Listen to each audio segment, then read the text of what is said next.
heureux de vous retrouver ce soir, ce matin, cet après-midi, selon l'heure à laquelle vous suivez Réfléchir autrement dans votre pays, dans votre coin, dans votre village, territoire, ville. Nous vous disons merci de suivre cette émission, ce programme qui a pour objectif de remplir votre connaissance avec une nouvelle façon de voir les choses, une nouvelle façon de réfléchir. Céleste Loussadi Sumboma, c'est moi. J'ai dit merci parce que vous êtes très nombreux. Aujourd'hui, nous parlons de la concession en amour.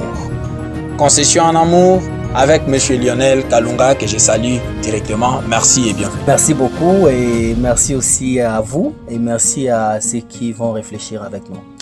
Voilà, parce qu'ils sont déjà là en train de nous suivre, ils se posent déjà des questions de savoir c'est quoi ce thème, concession en amour, vous pensez à quoi? Bon, je vais dire ceci, on ne peut jamais aimer sans faire des concessions. Alors, l'amour marche toujours avec la conviction.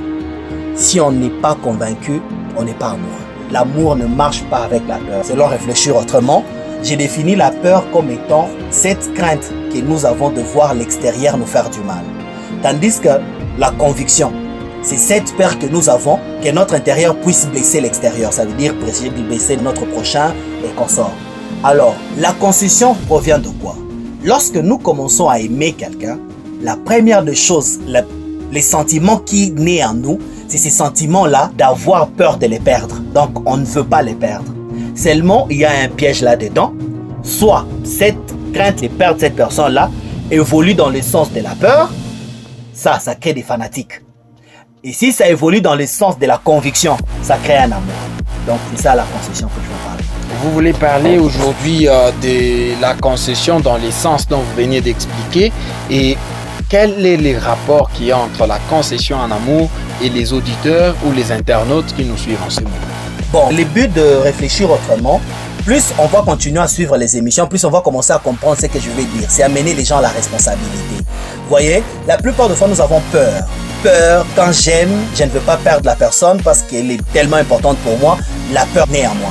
Alors, toute concession que je vais faire ira dans le sens à éviter qu'elle me blesse. C'est-à-dire que j'aurais peur de lui dire la vérité parce qu'on sait tous que la vérité blesse le corps, mais ça ne blesse pas l'esprit. Ça pense plutôt l'esprit. Tandis que le mensonge, ça blesse l'esprit, mais ça pense le corps. Et à la fin, lorsque l'esprit est blessé, ça finit toujours par blesser le corps. Mais lorsque l'esprit est pensé, ça finit aussi par penser le corps. Alors lorsque nous aimons par rapport à la peur, ça veut dire que notre concession est fondée sur la peur, cette crainte-là de voir l'extérieur nous blesser. Nous devenons hypocrites, menteurs et quelqu'un d'irresponsable. Parce qu'on a peur de tout. Même si on te demandait une maison, tu es prêt même à aller tuer les gens pour donner cette maison-là. Pourquoi? Parce que tu as peur de voir le corps te quitter. Or, moi, je dis toujours dans la vie, mieux vaut perdre une personne avec la vérité que les garder avec le mensonge. Parce que toute personne qu'on garde avec le mensonge, vouloir ou pas, on l'a déjà perdu. Mais toute personne qu'on a perdue à cause de la vérité, vouloir ou pas, on l'a gagnée. D'une manière ou d'une autre. Donc c'est ça. Mais M. Lionel, on a toujours dit toute vérité n'est pas bonne à dire. Vous voulez que les gens disent toute la vérité et que leur relation prenne fin? Bon, ce n'est pas que la relation va prendre fin. Ce que je veux dire, c'est toute vérité n'est pas bonne à dire. Ça, c'est dans le livre que je parle sur l'amour. Toute vérité est bonne à dire, seulement il y a des échelles pour dire cette vérité-là. C'est comme à l'école primaire. On nous a dit que 1 moins 2 n'existe pas. Mais quand nous sommes arrivés à l'école secondaire, on nous dira que dans l'ensemble N, donc c'est une vérité. Dans l'ensemble N, 1 moins 2 n'existe pas. Mais dans l'ensemble Z, 1 moins 2, ça donne moins 1. Vous voyez? Ça veut dire que si je trouve que ton niveau ne mérite pas les intégrales, je te laisse au niveau des dérivés. Mais je ne te mens pas. Si je comprends que tu as déjà découvert la vérité, je chercherai à te la dire. Parce que dans la vie, c'est que les hommes ne comprennent pas et que on ne doit pas avoir peur de nos choix, mais on doit les assumer. Plus on assume nos choix, plus on tire des leçons, plus on tire des leçons, plus on grandit. Et plus on grandit, on a la sagesse. Voyez?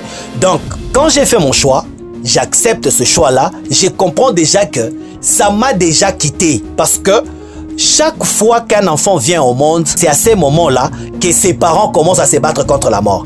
En d'autres termes, on dira que l'enfant est mort quand il est venu au monde. Alors les parents commencent à faire tout pour que cette faute-là ne vienne pas d'eux. et ils peuvent maîtriser ce qui est maîtrisable, mais Dieu maîtrise ce que Dieu lui-même peut maîtriser. La seule vie que Lionel connaît, c'est sa vie. Moi, je ne connais pas la vie de mon partenaire. Maintenant, je ferai tout pour que mon mal ne puisse pas blesser notre relation. Mais si c'est son mal qui blesse notre relation, ce n'est pas un problème. Si elle partait parce qu'elle est mauvaise, là ça ne me regarde pas. Ou bien s'il partait parce qu'il est mauvais, ça ne te regarde pas. Mais s'il partait parce que toi tu es mauvais, fais tout pour changer. Parce que ce qui a fait fuir l'autre, fera fuir l'autre encore. Mais ce qui a fait fuir l'autre, si c'est son irresponsabilité et tu es responsable, ça veut dire que tu es à un niveau supérieur que son niveau. Alors Dieu va t'envoyer quelqu'un qui est plus meilleur que cette personne-là. Donc c'est en ce sens-là que ça doit évoluer. Monsieur Lionel, si nous allons dans le même sens, on dit souvent, il y a un principe qui dit il n'y a pas de mauvaises troupes, il n'y a que des mauvais chefs. Donc le mauvais chef de sa vie, c'est moi-même. Oui. Alors, prenons l'exemple de cet homme-là qui est en train de vivre avec moi. Donc je dois plutôt l'aider à évoluer que de se cacher. Mais il y a aussi certaines personnes qui voient quelqu'un en train de fuir. C'est-à-dire, une personne, je me dis, si je lui dis ça, il risque de me fuir. Je protège cette relation-là en gardant ses mauvais côtés. Est-ce que c'est une faiblesse? Bon, le problème, ça s'appelle le respect. Mais tu chercheras toujours dans une manière ou dans une autre comment le lui dire. Maintenant, dans la vie, je l'ai dit encore, je crois que dans cette émission, mieux vaut perdre quelqu'un à cause de la vérité que garder quelqu'un à cause du mensonge. J'ai dit encore, cette vérité-là doit donner la vie. Ce n'est pas une vérité qui doit tuer. Si je trouve que son niveau ne mérite pas cette vérité-là, je garde mon secret. Ça ne veut pas dire que je le mens. Non. Je trouve que à son niveau-là, si je lui disais, je risque de le perdre. Pas seulement on va se séparer avec lui, mais il risque de devenir méchant. Mais on ne peut pas appeler ça hypocrisie. Donc l'hypocrisie maintenant c'est quoi? Une vérité que je voulais te dire, je la cache, mais je pars dire ça à d'autres personnes pour te nuire. Ça veut dire, dans l'hypocrisie, il y a la comédie. Ça veut dire, je vais porter l'image que je ne suis pas. J'aime donner l'image à Céleste d'un homme sérieux alors qu'à l'intérieur je ne suis pas sérieux. C'est ça l'hypocrisie. Mais j'ai une vérité à dire à Céleste. Imaginons, je viens d'apprendre qu'il y a quelqu'un qui a tué ton père. Et cette personne, j'ai des données. Mais je trouve que vous avez une relation entre vous deux que si je te disais cette vérité facilement comme ça, tu peux prendre des décisions graves. Je vais commencer par t'amener à la compréhension vers cette vérité. Si je trouve que tu restes catégorique, je garde le secret. Parce que ça doit produire une vie. Vous voyez, c'est comme je viens de tromper ma femme. Je le prends comme ça. Je viens de tromper ma femme et je trouve que si je lui disais directement là que non, là même, je viens de coucher avec une femme, automatiquement, est-ce que je vais sauver ce couple-là? Non, mais je peux préparer ma femme. Par exemple, je l'ai trompée et derrière cette tromperie-là, il y a la grossesse. Qu'est-ce que je fais? Je vais préparer ma femme pour comprendre cette vérité-là. Mais si je trouve qu'elle ne comprend pas la vérité, ça risque de blesser le foyer. Je lui donne encore le temps pour qu'il comprenne cette vérité. Et si j'apprends qu'elle a déjà compris que non, j'ai un enfant dehors, je ne lui mens pas. Je lui dirai non, j'avais peur de te le dire. Parce que je vois ton comportement, si je te le disais, ça peut t'amener à ça, et à ça, et à ça. Mais réellement, j'ai cet enfant-là. Le mal, c'est que si elle a appris, et je commence à lui dire, non, ça, moi, je ne connais pas cet enfant-là, ce n'est pas à moi. Là, ça devient compliqué. Là, maintenant, ça devient du mensonge. Monsieur Lionel, quelle est la place de la vérité dans l'amour? Primordial. C'est-à-dire? La vérité doit prendre la place la plus meilleure dans l'amour. Parce que l'amour marche avec le respect. Et qui dit respect, dit la vérité. Tout celui qui commence à te mentir, il commence à te manquer de respect. Ça veut dire qu'il ne t'aime pas. Soit c'est ton comportement qui l'amène à te mentir, soit lui-même il ne te respecte plus. Parce que tout celui qui te respecte, la première des choses qu'il fait, c'est te dire la vérité. Et un homme sérieux ou une femme sérieuse doit amener tout celui qui l'approche à lui dire la vérité. Ça veut dire qu'il doit être d'abord lui-même la vérité. Tu vis d'abord dans la vérité pour que les autres te donnent la vérité. Il ne faut pas commencer à exiger la vérité dans la vie des autres alors que toi-même tu n'en es pas. Donc c'est comme ça que ça marche. Tout amour marche avec le respect et tout respect marche avec la vérité. C'est comme ça aussi avec Dieu. Dieu marche avec la vérité parce qu'il est amour.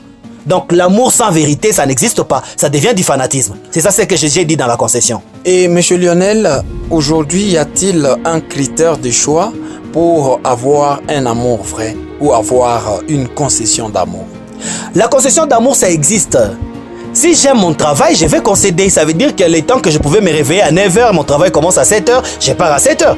Si j'ai une vision que je veux vouloir faire sortir et que ça me demandait $100, j'ai $100 que je devrais payer peut-être une veste, je donne ça à mon émission. Ça veut dire que j'ai fait des concessions parce que je veux voir cette chose-là avancer. Je ne veux pas voir cette chose-là échouer.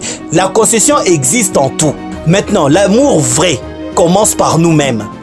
De la même manière que tu t'aimes, si tu es vrai avec toi-même, tout celui qui t'approchera finira par devenir vrai parce qu'il trouvera les vrais en toi. Mais si tu es faux à l'intérieur de toi, ne crois pas avoir les vrais parce que ça ne peut pas marcher. Chaque fois que les vrais viendra, tu les chasseras. Tu chercheras toujours à te connecter à l'esprit qui a faux à l'intérieur. C'est comme ça que ça marche. Donc l'amour vrai commence par nous-mêmes. N'exigeons pas à nos partenaires, à nos collaborateurs, à nos voisins, à nos frères, une chose que nous-mêmes nous ne sommes pas. Si je veux la vérité, que je commence à être vérité avec moi-même. Si je veux l'honnêteté, que je commence à être honnête d'abord avec moi-même. C'est comme ça. Et être honnête, ça veut dire quoi? Si je sais que ce que l'autre vient de faire là, si j'étais à sa place, je pouvais faire comme lui, je ne le condamne pas. Je le protège. Si j'ai à lui reprocher, je vais l'amener à côté, je lui parle avec amour. Parce que ce qu'il a fait là, ça peut me retourner aussi. Et je serai jugé plus fort que lui parce que mon jugement va me poursuivre. Et c'est comme ça que ça marche. J'aime ma femme, je l'aime, je trouve que non, elle vient de commettre une erreur. Cette erreur-là, si j'étais à sa place, je pouvais faire comme elle. Je ne la condamne pas. Je la protège d'ailleurs. Maintenant, je vais lui parler prochainement. Si tu veux faire, ne recommence pas comme ça. Parce que ça sera un enseignement aussi que moi-même, je suis en train de me donner. Donc, vous voulez nous amener dans ce qu'on dit souvent, qui aime bien châtie bien. Qui aime bien châtie bien. Et il faut commencer d'abord par se châtier soi-même. Voilà, merci beaucoup Monsieur Lionel. En conclusion, qu'est-ce qu'on peut retenir sur le mot concession en amour? En conclusion, je dirais que nous devons plus protéger la conviction que la peur. La peur nous détruit. Parce que la conviction et la peur, ça marche avec les mêmes verbes. C'est la crainte. La crainte de voir l'extérieur nous blesser, c'est la peur. Et la crainte de voir notre intérieur blesser l'extérieur, c'est la conviction. Donc lorsque nous commençons à voir cela, ça veut dire que nous commençons à respecter les autres. Nous commençons à voir que les autres aussi sont utiles. Alors je dois faire tout pour que je ne sois pas un obstacle pour eux. Mais lorsque nous avons peur, on crée les fanatismes, on crée le mensonge, on crée l'hypocrisie et on devient une autre personne que ce que nous devons être. Mais lorsqu'on est dans la conviction, tout ce qu'on fera marchera toujours. Même si ça nous quittait, on aura toujours l'espoir parce qu'on saura qu'on n'a pas fait mieux, on doit faire encore mieux. C'est comme ça que je vois et à la fin, je vous demande seulement de bien réfléchir. Voilà, merci beaucoup. Mesdames et messieurs, restez branchés sur Réfléchir Autrement. Suivez nos programmes régulièrement. Vous ne serez jamais déçus. Céleste Loussadi Sumboma, c'est moi. Lionel Kalunga était avec nous et il nous parlait sur la concession en amour. Vous l'avez suivi avec beaucoup plus d'intérêt. Nos numéros restent là. Contactez-nous en cas de besoin et nous serons là pour répondre à toutes vos préoccupations. Quant à nous, nous vous disons au revoir, à la prochaine.